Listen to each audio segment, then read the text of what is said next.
রাতের নীরবতা ছিন্ন করে এলো এক ঝলক আলো, সেই সঙ্গে আকাশ কাঁপানো বিস্ফোরণ।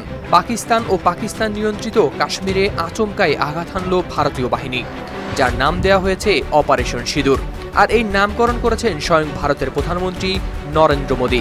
ভারতীয় গণমাধ্যমেও প্রকাশ পেয়েছে এমনই তথ্য। ভারত সরকারের শীর্ষ পর্যায়ের কয়েকটি সূত্র ইন্ডিয়া টুডে টিভিকে বলেছে, এই অভিযানের মূল পটভূমি কাশ্মীরের পেহেলগামে 22 এপ্রিলের হামলা।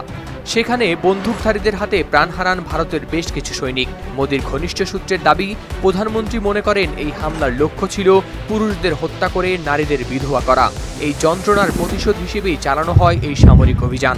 আর সেই কারণেই মোদী নাম রাখেন সিঁদুর, যা হিন্দু নারীদের বিবাহের প্রতীক।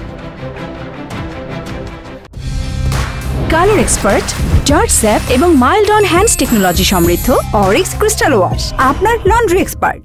সপ্তাহ জুড়ে চলা উচ্চ পর্যায়ের বৈঠকে মোদী বারবার বলেছেন, এই হামলার জবাব এমন হতে হবে যাতে বোঝা যায় ভারত কখনো মাথা নত করে না।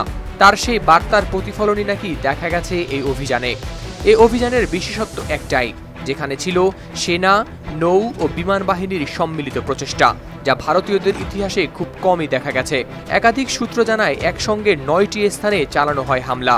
লক্ষ্য ছিল জঙ্গি ঘাঁটি ও সন্ত্রাসী কার্যক্রমে যুক্ত অবকাঠামো। হামলার পথ ছিল স্থল ও সমুদ্র, দুই রুটেই চলেছে অভিযান। ভারতীয় সংবাদ মাধ্যমগুলো জানিয়েছে, এই অভিযান শুধুমাত্র প্রতিশোধ নয়, বরং পাকিস্তানের উদ্দেশ্যে এটি ছিল একটি সরাসরি বার্তা।